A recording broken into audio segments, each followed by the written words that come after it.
हाय दोस्तों, मैं मनोज मौर्य आज सभी के लिए मोस्ट इम्पॉर्टेंट क्वेश्चन लेकर आया जो लगभग हर साल लगातार आपके क्वेश्चन में पूछा जाता है। चलिए स्क्रीन के ऊपर आपके पहला क्वेश्चन आ रहा होगा जो कि हम आपको बता दें। कह रहा है एक नाव की शांत जल में चाल, जो कि प्रैक्टिस सेट से आप लोग देख सकते हो, अनसॉल्व का पेपर है। पहला क्वेश्चन कह रहा है एक नाव की शांत जल में चाल 15 किलोमीटर, यानी जो शांत जल में चाल है तो लिख दोगे नाव की शांत जल में चाल बराबर दिया है 15 किलोमीटर प्रति घंटा। फिर कह रहा है नाव धारा की दिशा में 30 किलोमीटर जाने में और धारा के विपरीत। याद रखना, जब भी अगर नदी की बात हो या धारा की बात हो, पहले शांत जल में मान लिया जाता है और फिर माना जाता है। क्या मानोगे? माना धारा की चाल x किलोमीटर प्रति घंटा, और धारा की दिशा में अगर जाते हो उसको अनुकूल बोलते हैं, अगर उसके विपरीत आते हो तो क्या कहते हैं? प्रतिकूल। तो हमको ये भी मान लेना होता है। और क्या मानोगे? और धारा की चाल x किलोमीटर प्रति घंटा, और मान लो प्रतिकूल चाल। क्या मान लो? प्रतिकूल चाल। याद रखना, हमेशा जो शांत जल में चाल होती है उसी में से माइनस किया जाता है किसकी? धारा की चाल। ऐसा क्यों किया जाएगा? क्योंकि जिसकी चाल जो है तेज होगी, अधिक होगी, उसी में से हम कम वाला माइनस करते हैं। ठीक है, तो क्या लिखोगे? 15 माइनस में x किलोमीटर प्रति घंटा। जैसे प्रतिकूल चाल होगा इसे हम क्या निकाल लेते हैं? अनुकूल चाल।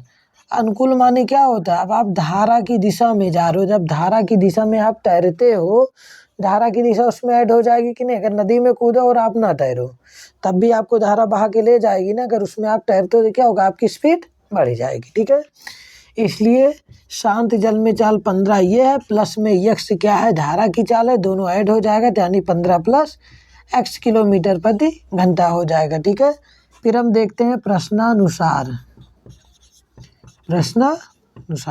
समझ लो, हर साल आपका ऐसा एक क्वेश्चन पूछता है। 100% आप प्रैक्टिस से उठाना और देखना। ठीक है ना। इसके बाद कह रहा नाव धारा की दिशा में 30 किलोमीटर जाने में तथा धारा के विपरीत 30 किलोमीटर वापस लौटने में कुल समय, यानी कह रहा मान लेते जाने में t1 समय लगा और आने में t2 समय लगा और कुल समय 4 घंटा कितना लग रहा है? 30 मिनट। ये समझ लो, जाने में प्लस आने में टोटल 4 घंटा 30 मिनट का समय लग रहा है। तो कह रहा है कि नाव धारा की दिशा में 30 किलोमीटर। धारा की दिशा माने क्या होता है? अनुकूल। क्या होता है? पहली स्थिति क्या दिया है? अनुकूल। ठीक है ना।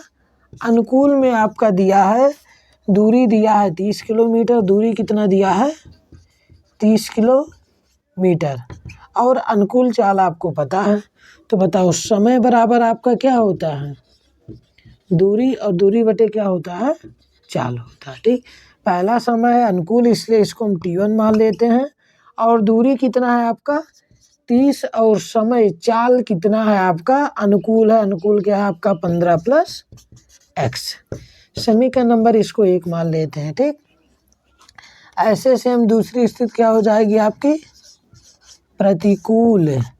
प्रतिकूल भी दूरी आपका कितना दिया है? 30, क्योंकि 30 किलोमीटर कह रहा आने में और 30 किलोमीटर जाने में कुल समय लग रहा है 4 घंटा 30 मिनट लग रहा है। ठीक है, तो फिर दूसरा समय इसको हम क्या मान लेते हैं? t2। दूरी, अब बताओ दूरी कितना है आपका? 30 है बटे चाल। अब चाल कितना है आपका? प्रतिकूल है तो आपका है 15 माइनस में x। समी का नंबर क्या हो जाएगा? 2। अब कह रहा है कि जाने तथा आने में कुल समय कितना लग रहा है? 4 घंटा 30 मिनट। क्वेश्चन कह रहा है जाने में, यानी जाने में, ठीक है, जाने में t1 समय लगा और आने में t2 समय लगा। कुल समय कितना लग रहा है जाने तथा आने में? 4 घंटा 30 मिनट का समय लग रहा है। ठीक है, अब समीकरण नंबर 1 और 2 का मान इसमें रख देते हैं। t1 का मान क्या है आपका? 30 और बटे क्या है? 15 प्लस x, और फिर प्लस में t2 का मान क्या है आपका? 30 बटे 15 माइनस x बराबर 4 घंटा 30 मिनट। अब सबसे पहले करेंगे क्या? हम 30 मिनट को घंटे में चेंज कर लें। अब 30 बटे माने क्या होता है? 30 मिनट मतलब 1/2 घंटा, आधा घंटा हो गया, ठीक है। तो दोनों का एलसीएम लोगे तो एक ब्रैकेट में क्या आएगा 15 + x और एक ब्रैकेट में 15 - x, तो ये गुणा कर दो 30, ब्रैकेट में क्या आएगा आपका 15 - x, प्लस में इधर से 30 हो जाएगा और फिर ब्रैकेट में क्या हो जाएगा 15 + x बराबर 4 और प्लस में 30 मिनट को घंटे में चेंज करते हैं तो क्या हो जाएगा 1/2, गुणा कर दो, ही हो जाएगा आपका 30 × 15 और फिर माइनस में क्या होगा 30x, प्लस में गुणा करो 30 × 15 हो जाएगा और प्लस में क्या होगा आपका 30x बट्टे पहले एक ब्रैकेट में a + b, एक ब्रैकेट में a - b, तो क्या होगा पहले का स्क्वायर और माइनस में क्या होगा दूसरे का स्क्वायर बराबर 2 चौके 8 और 8 1 9, 9 बटे कितना होए 2, ठीक है। अब ध्यान देना 15 शून्य शून्य, 15 तिया 45, 450 और माइनस में 30x यहाँ प्लस में 30x, ये कैंसिल हो जाएगा। प्लस में 15 × 30, ये भी आपका क्या होगा 450 बटे 15 15 225 और माइनस में x² बराबर क्या हो जाएगा आपका 9/2, 450 450 900 होगा, 900 को जब दुगना गुणा करोगे तो 9 दूनी 1800, कितना हो जाएगा आपका 1800 बराबर, अब दोनों से इसमें गुणा करो 9 × 5 = 45, 9 × 5 = 45 के 5 हासिल कितना आएगा 4 आएगा, 9 दूना 18, 18 और 4 कितना होगा 22 के 2 हासिल कितना आएगा 2, ठीक है। फिर आपका हो जाएगा 9 दूनी 18, 18 और 2 कितना होगा 20 होगा और फिर माइनस में क्या होगा आपका 9x², माइनस इधर आएगा प्लस में हो जाएगा 9x², ठीक, माइनस इधर आएगा प्लस में 9x², इधर हो गया आपका 20 25 प्लस इधर आएगा माइनस में 1800 हो जाएगा, ठीक है। तो हो जाएगा आपका 9x², अब घटाओ 5 में से 0 जाएगा 5, 2 में से 0 गए 5, कितना है आपका 2 है, ठीक, 20 में से 18 जाएगा कितना बचेगा 2। अब x² गुणा है, इधर आएगा क्या होगा भाग होगा, ठीक। अब ध्यान देना स्क्वायर हटाओगे, स्क्वायर अगर हटाओगे इधर प्लस माइनस में अंडर रूट में क्या आएगा आपका 225/9, तो जो x बराबर आएगा 15/9 का वर्गमूल क्या आएगा 3 आएगा, 15 15 225, 3 × 9 3, 3 × 5 15, तो x बराबर क्या आएगा 5 किलोमीटर प्रति घंटा। याद रखना यहाँ से माइनस प्लस वाला चिन्ह लिए, ठीक है, माइनस वाला चिन्ह नहीं लिया जाता है। तो हमको क्या निकालनी थी धारा की चाल निकालनी थी, तो धारा की चाल कितनी आ गई x किलोमीटर प्रति घंटा। याद रखना हमेशा जब भी अगर धारा की बात होती है तो पहले अगर शांत जल में चाल दिया है तो ठीक है, नहीं दिया तो आप इसको x में मानोगे और इसको y में, अगर दे दिया तो आपको एक को ही मानना होता है। जैसे इसमें दिया था क्वेश्चन कह रहा है एक नाव शांत जल में 15 किलोमीटर प्रति घंटा, यानी मान लेते हैं नाव की शांत जल में चाल 15 किलोमीटर प्रति घंटा। फिर कह रहा है नाव धारा की दिशा में 30 किलोमीटर जाने में और आने में कुल मिला के 4 घंटा 30 मिनट का समय लग रहा था, ठीक है। तो ये 4 चीज़ फिक्स होता है, मानो धारा की चाल x, प्रतिकूल चाल, प्रतिकूल यानी शांत वाले में से माइनस करना, अनुकूल माने दोनों ऐड हो जाएगा प्रश्न अनुसार। अब अनुकूल कह रहा दूरी 30 किलोमीटर है, अनुकूल हमको चाल पता है, ठीक है, तो दूरी बराबर क्या होता है, यानी समय निकालना है तो समय बराबर क्या होता है आपका दूरी बटे 4। कहीं भी वीडियो का ना समझ में आए तो आप दोबारा देखिए, 100% आएगा समझ में, ठीक है। अब चलते हैं अपने अगले क्वेश्चन की तरफ, आप लोग स्क्रीनशॉट कर लेना जिसको भी करना है। जितना प्रैक्टिस करोगे, ऐसा नहीं कि अगर आपको क्वेश्चन आ रहा तो आप नहीं लगाओगे, तब भी आप लगाइए, जितना प्रैक्टिस करोगे उतने काम है, ठीक है।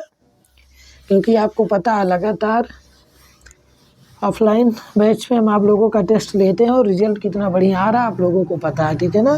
जब सवाल बताते हैं तो आप लोगों को यही लगता है कि सब क्वेश्चन आ रहा है, लेकिन जब टेस्ट लेते हैं 2 4 6 नंबर ज़रूर आपका हमेशा कट जाता है, ठीक है।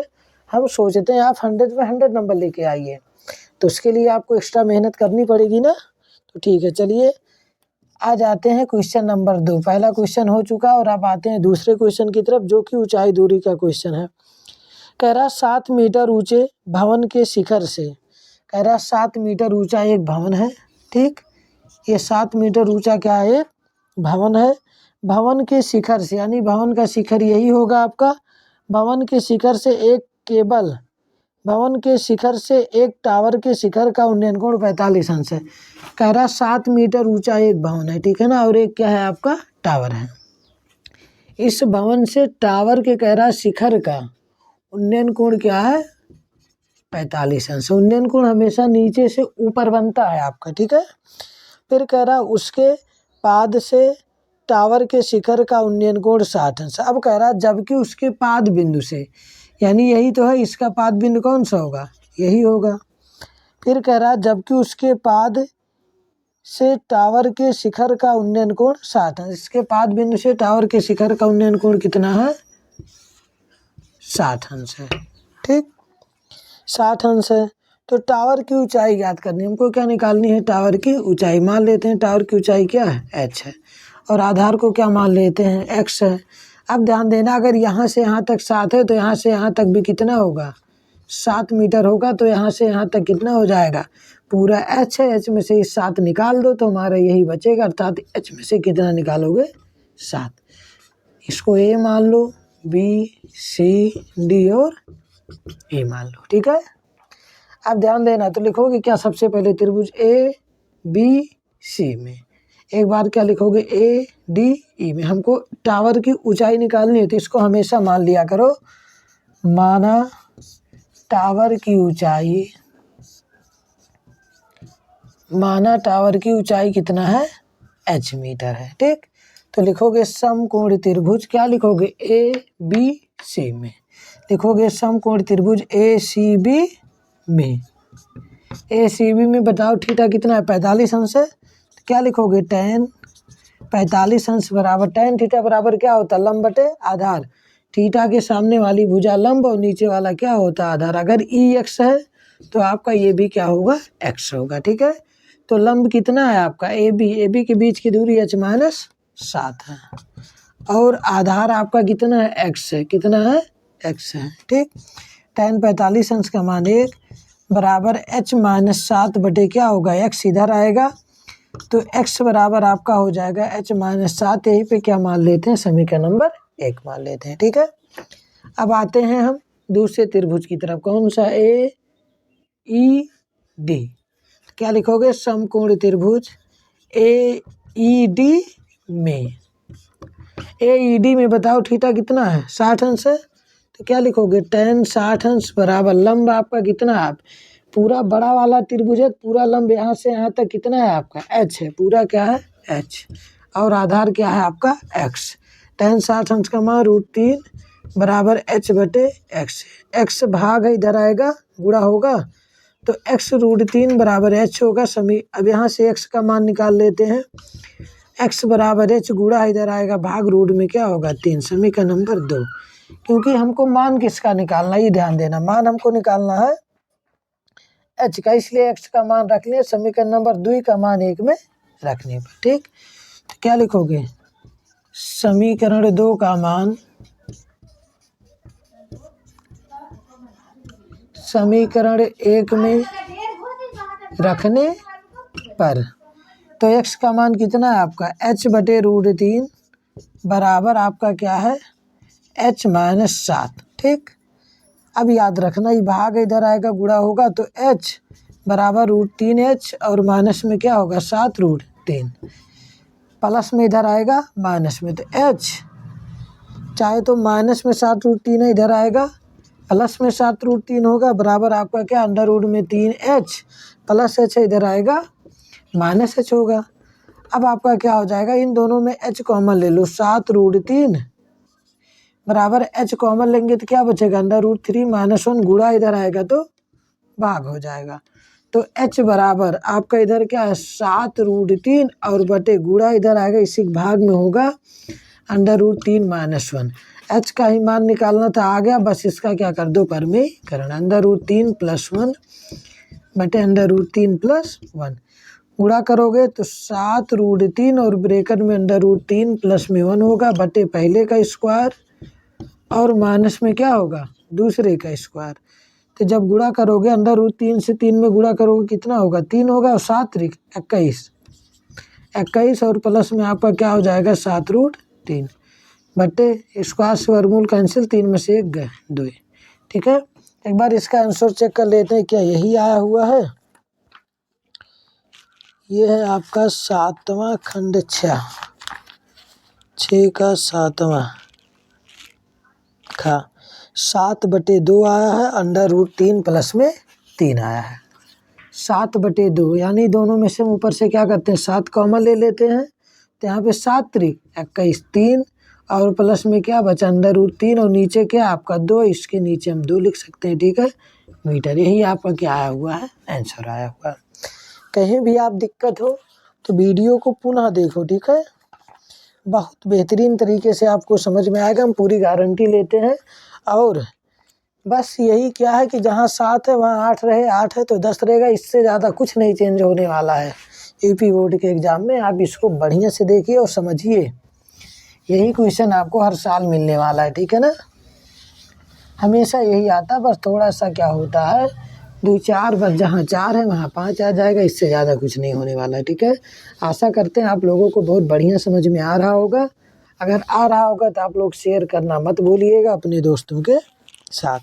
अब चलते हैं अपने तीसरे क्वेश्चन की तरफ, जो कि तीसरा क्वेश्चन है आपका ऊंचाई, ये पृष्ठीय क्षेत्रफल और आयतन का, ठीक। कह रहा है एक ठोस एक बेलन के रूप में है, एक ठोस एक बेलन के रूप में है। अब कह रहा बेलन कैसे बनता है, सबको पता है, ठीक है ना, ये आपका क्या हो गया, बेलन हो गया। एक ठोस है जो कि बेलन के आकार का है।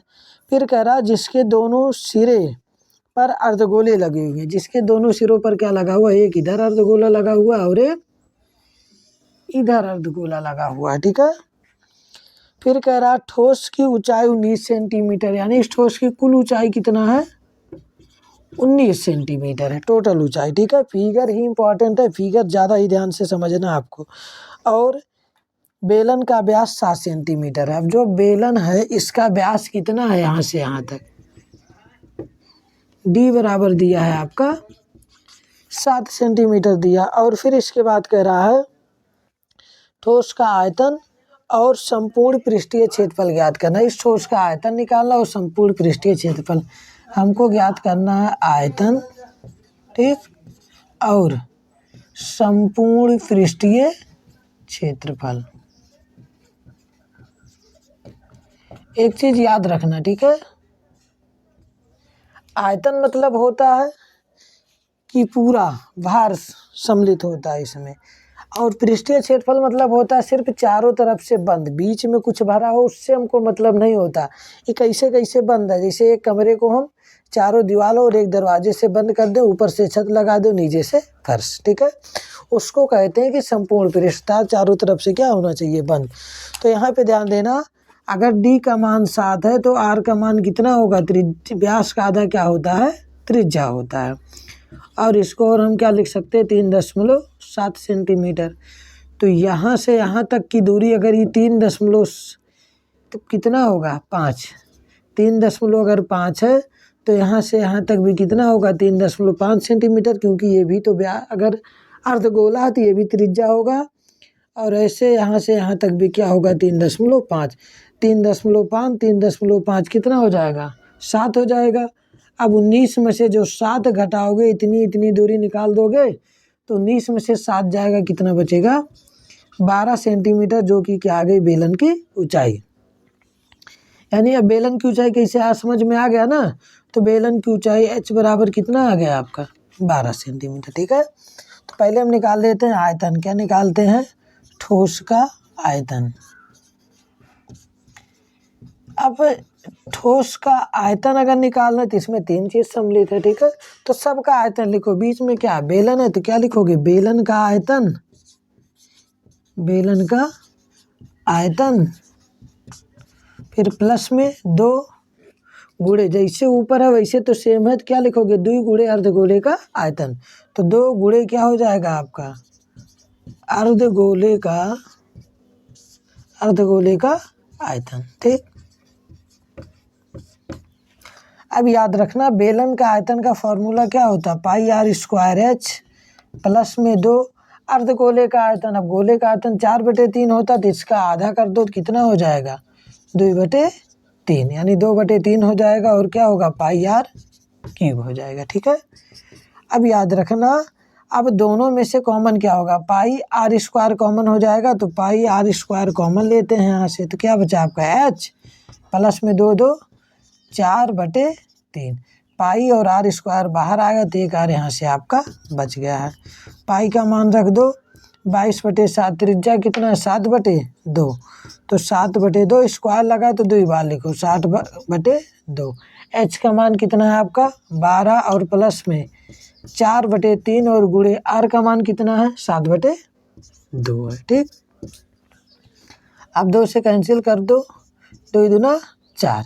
ठीक है, अब याद रखना 7 से 7 कैंसिल, 2 से आपका क्या हो जाएगा 11, 11 सते 77/2 और फिर ब्रैकेट में आपका आ जाएगा 12 प्लस में 7 दूना 14, 14 क्या हो जाएगा 3। ठीक, इसको और आगे सॉल्व करते हैं तो 2 से अगर इसको मान लीजिए हम काट भी देते हैं तो मत रहने दो, अभी 77/2 ब्रैकेट में 12 तिहाई 36, कितना हो जाएगा 36 और 14, 36 और 10 कितना हो जाएगा आपका 46, 46 हो 4 50, 12 तिहाई 36, 36 और 14 कितना होगा 50 और 50/3 हो जाएगा। अब 3 दूनाई 6, नीचे आपका 6 हो जाएगा, 77 शून्यम शून्य, 77 शून्यम शून्य और 5 सते 35 कि 5 हासिल कितना आएगा 3 और 5 सते 35, 35 और 3 कितना हो जाएगा 38। ठीक, अब कैंसिल कर दो आप, चाहे यहीं 2 से काट देना, चाहे अब यहीं काट दो, कोई दिक्कत नहीं। 2 थी यहीं 6, 2 एक अन्नम 2, एक हासिल होगा 18 आएगा यहाँ पे 2 9 18 और 2 दूना 4 और 2 पंचे 10। ठीक, अब क्या करते हैं, इसके बाद अब 3 से काट देते हैं, 3 एक अन्नम 3, 3 छक 18, एक बचा 12 हो जाएगा, 3 चौके 12, कितना बचा आपका 5, 3 एक अन्नम 3, दशमलव बढ़ाओगे 2 बचा था, कितना हो जाएगा 20, 3 छक 18 हो जाएगा। वैसे आपका आता रहेगा। ठीक है, इतना है सेंटीमीटर क्यूब, आयतन है तो क्या रहेगा आपका सेंटीमीटर क्यूब रहेगा। एक बार हम आंसर चेक कर लेते हैं। ठीक, क्योंकि कैलकुलेशन पृष्ठीय क्षेत्रफल आयतन जितना आसान है, कैलकुलेशन क्या उतने कठिन है। बिल्कुल सही आंसर रहा है। तो कहीं भी आपको अगर दिक्कत हो तो बताइए, ध्यान देना। जब भी आयतन कहता है जितना चीज़ उसमें ऐड है सबका आयतन लिख दो, कुछ हमको इधर उधर करना नहीं होता। अगर ऊपर से जुड़ा है, याद रखना एक वस्तु में कोई दूसरी वस्तु जुड़ा है और आयतन निकालना हो तो हमेशा दोनों का आयतन ऐड हो जाएगा। अगर एक में से कोई चीज़ निकाल लिया गया हो, कोई चीज़ निकाल लिया गया हो तो हमेशा अब जिसमें से निकाला जाएगा उसमें से क्या कर दोगे माइनस कर दिया जाएगा और जो निकाला रहेगा। लेकिन अब पृष्ठीय क्षेत्रफल में क्या होता है, अब एक चीज़ से चाहे कुछ चीज़ निकाल लिया जाए या बंद कर दिया जाए उससे हमको फ़र्क नहीं पड़ता है। क्षेत्रफल में हमेशा जो जो जैसा आपको आकार दिखाई दे, जैसे जैसे बंद हो वैसे वैसे हम क्या करते हैं सबको ऐड करते हैं। पृष्ठीय क्षेत्रफल में माइनस करने का कोई चांस ही नहीं होता है। ठीक है, तो समझ में आया, अगर नहीं आया होगा तो आप फिर से देखिएगा। वीडियो हमको लग रहा है बहुत लंबा हो जा रहा है। ठीक है, 5 क्वेश्चन का टारगेट लेके आते हैं और आज 5 कराकर ही वीडियो को बंद करेंगे। अब हमको निकालना है संपूर्ण पृष्ठीय क्षेत्रफल। क्या निकालना है, संपूर्ण पृष्ठीय क्षेत्रफल। अब इसमें क्या क्या है, पहले तो हमारा क्या है ये, अब एक चीज़ याद रखना, पृष्ठीय क्षेत्रफल कह रहा है। पृष्ठीय क्षेत्रफल माने होता है कि जो आपका ये खिलौना बना ये बंद कैसे है, तो कैसे बंद है आप ये ध्यान दीजिए। अब किनारे किनारे अगर हम किनारे किनारे की बात करते हैं तो इसको क्या कहते हैं, वक्रपृष्ठ कहते हैं। क्या कहते हैं, वक्रपृष्ठ। बेलन का वक्रपृष्ठ है और नीचे से अर्धगोले का वक्रपृष्ठ है और इधर क्या एक और अर्धगोले का वक्रपृष्ठ है। इससे ये बंद हुआ है तब जाके क्या कहलाता है, संपूर्ण पृष्ठीय क्षेत्रफल कहलाता है। तो हम क्या लिखेंगे, संपूर्ण पृष्ठीय क्षेत्रफल। पहले क्या लिखोगे, बेलन का वक्रपृष्ठ यानी बेलन के वक्रपृष्ठ का क्षेत्रफल। तो लिखोगे वक्रपृष्ठ का क्षेत्रफल, वक्रपृष्ठ का क्षेत्रफल और फिर प्लस में एक नीचे और एक ऊपर, दोनों सेम साइज के हैं तो लिखो 2 गुणे अर्धगोले का क्षेत्रफल, अर्धगोले का क्षेत्रफल। ठीक है ना, 2 गुणे अर्धगोले का क्षेत्रफल। अब जब वक्रपृष्ठ का क्षेत्रफल का बात आता है तो वक्रपृष्ठ के क्षेत्रफल का फॉर्मूला क्या होता है, बेलन के 2 पाई RH प्लस में 2 गुणे अर्धगोले का क्षेत्रफल क्या होता है 2 पाई R स्क्वायर होता है। ठीक है, तो ये आपका हो जाएगा 2 पाई आर एच प्लस में 2 दूनाई 4 पाई आर स्क्वायर हो जाएगा। दोनों में से कॉमन क्या हो जाएगा, 2 पाई आर आपका कॉमन हो जाएगा, एच प्लस में एक 2 बाहर आ गया, यहाँ से 2 बाहर जाएगा तो यानी 2 बचेगा। इसके बाद आपका क्या बचेगा, एक आर यहाँ से बाहर आ गया तो एक आर आपका बच जाएगा। ठीक, मान रख दो 2 गुणे पाई का मान 22/7, त्रिज्या कितना है आपका 7/2 और ऊंचाई कितना है 12 प्लस में 2 गुणे इसका मान रख दो 3.4, चाहे जो रखो जो आपको आसान। 7/2 3.5 का मतलब एक ही है। ठीक है, अब चाहे तो आप 7/2 ही रख दो, कोई दिक्कत नहीं। ठीक है, अब 2 से 2 आपका वैसे भी कैंसिल हो जा रहा है, 2 से 2 कैंसिल होगा, 7 से 7 आपका क्या बचा 22, ब्रैकेट में 12 7 कितना हो जाएगा 19, 19 दुनाई 38 के 8 हासिल कितना बचेगा 3, 19 दुनाई 38, 38 और 3 कितना हो जाएगा 40, मतलब 41 हो जाएगा। ठीक है, तो क्षेत्रफल है तो क्षेत्रफल को हम किस में लिखते हैं, सेंटीमीटर स्क्वायर में। ये आपका हो गया क्वेश्चन नंबर 3 कंप्लीट, जो कि इसमें 3 क्वेश्चन, अब ये समझ लीजिए जो क्वेश्चन है 4-4 नंबर के हैं, वैसे तो अब तो 6 नंबर में आता है। 2019 सेट 3 है, आप लोग देख लेना 2019 का कौन सा है सेट 3 है। ठीक, अब चलते हैं अपने अगले क्वेश्चन की तरफ। क्वेश्चन नंबर जो कि 6वें का घा है, जिसमें हमको क्या निकालना है, माध्यिका निकालनी है। सब एक से बढ़ के एक क्वेश्चन है, ये 4 क्वेश्चन में से 100% आपका छपेगा, इसमें से 1-2 क्वेश्चन तो सेम आपके आएंगे, इसमें कोई शक नहीं है। ठीक है, हमको क्या निकालनी है, माध्यिका, और माध्यिका का फॉर्मूला सबसे पहले क्या होता है हम इसको लिख देते हैं। ठीक है, माध्यिका का फार्मूला जो होता है आपका L प्लस में n/2 माइनस में CF बटे F और गुणे क्या होता है H होता है। ठीक, यानी CF को क्या कहते हैं, संचयी बारंबारता। ठीक, तो अब आपके क्वेश्चन में जो दिया है दैनिक आय, क्या दिया है, दैनिक आय दिया है। ठीक, और फिर दिया श्रमिकों की संख्या, श्रमिकों की संख्या दिया है, यानी श्रमिकों की संख्या मतलब ये F का मान है, किसका, F का बारंबारता। 100 से 150 आपका दिया है, 100 से 150, 150 से 200, 200 से 100 कितना है 250, 250 से कितना है 300, 300 से कितना है 350 है। ठीक, फिर 6 3 5 है और फिर कितना है 20 और 10 है।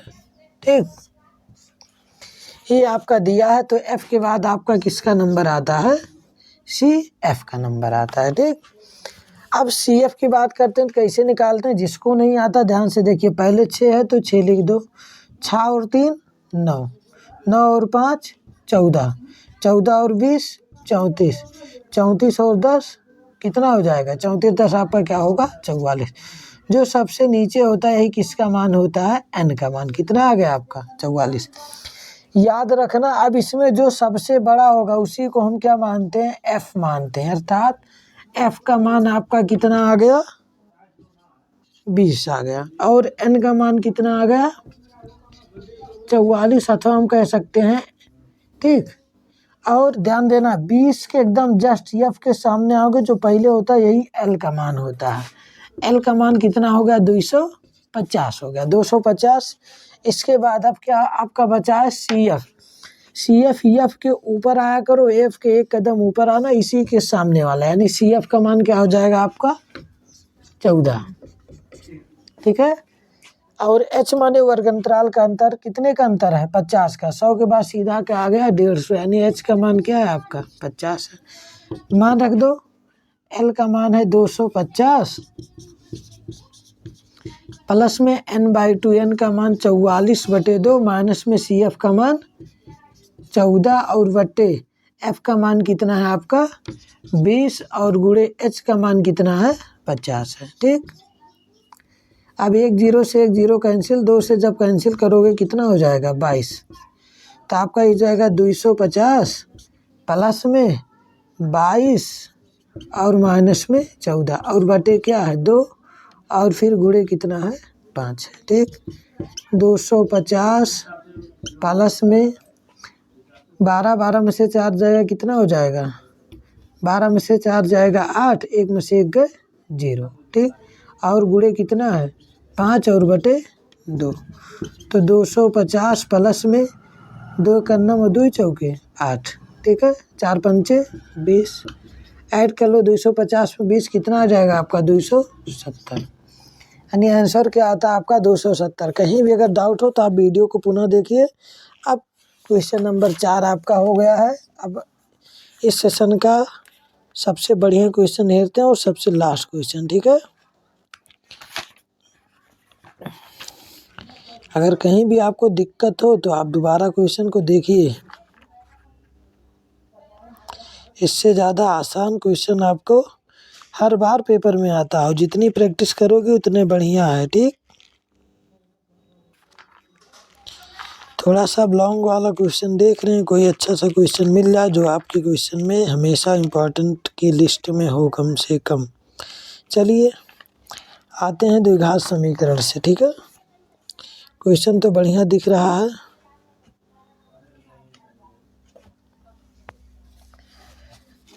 क्वेश्चन नंबर 5 आज के सेशन का सबसे लास्ट क्वेश्चन है। ठीक है, लगभग हर दिन आता रहेगा इस प्रकार के क्वेश्चन आप लोग का। बिल्कुल अलग क्वेश्चन है, कह रहा है अल्फा और बीटा द्विघात समीकरण 2x² प्लस में 5x और -7 बराबर 0 के मूल हैं। तो कह रहा है क्वेश्चन कि अल्फा स्क्वायर बीटा और प्लस में अल्फा, कह रहा अल्फा क्यूब बीटा प्लस में अल्फा बीटा क्यूब का मान निकालना है। ठीक है, तो ये बताओ सबसे पहले दोनों में कुछ कॉमन हो जाएगा। अल्फा और बीटा क्या हो सकता है कॉमन हो जाएगा। जब अल्फा और बीटा कॉमन लेंगे तो यहाँ पे सिर्फ क्या बचा आपका अल्फा स्क्वायर और यहाँ पे क्या बचेगा बीटा स्क्वायर। 3 था 1 बाहर आ गया, 3 था 1 बाहर आ गया, ये पूरा बाहर आ गया बीटा और यहाँ से पूरा अल्फा आपका बाहर आ गया, तो अल्फा स्क्वायर प्लस क्या बचा बीटा स्क्वायर। ठीक है ना, बहुत आसान क्वेश्चन है, कुछ नहीं करना, मोल निकालो 7 दूना 14, 14 को इस प्रकार से तोड़ो क्या आना चाहिए 5 आना चाहिए। ठीक है ना, 7 दूना 14, 7 में से 2 जाएगा 5, तो इसको लिख सकते हैं 2 स्क्वायर प्लस में क्या लिखोगे 7x माइनस में 2x माइनस 7 बराबर 0। दोनों में से x कॉमन ले लो तो 2x प्लस में क्या बचेगा 7, माइनस में 1 कॉमन लो, क्या कॉमन होगा -1।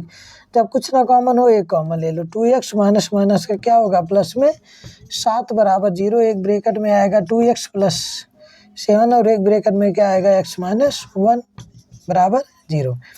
एक बार लिख सकते हैं 2x प्लस 7 बराबर 0, एक बार x माइनस 1 बराबर 0। 2x प्लस 7 है उधर जाएगा क्या होगा आपका -7, तो x बराबर माइनस में 7/2, -1 है उधर आएगा तो क्या होगा आपका +1। एक मूल को हमेशा अल्फा मान लिया जाता है और एक मूल को क्या मान लिया जाता है बीटा। मान रख दो अल्फा का मान कितना है माइनस में 7/2 और गुणे बीटा का मान क्या है 1। फिर अल्फा स्क्वायर, अल्फा का मान क्या है माइनस में 7/2, स्क्वायर लगा तो स्क्वायर लगाओ और फिर प्लस में बीटा का मान कितना है 1, स्क्वायर है तो क्या लगाओ स्क्वायर।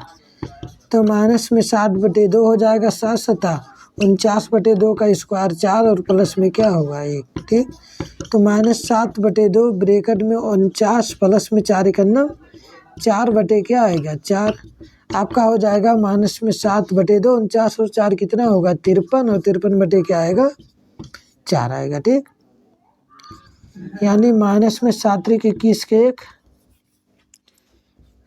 7 21 के 1 हासिल 2, 7 5 35, 35 और 2 कितना होगा 37 और बटे 4 दूना 8,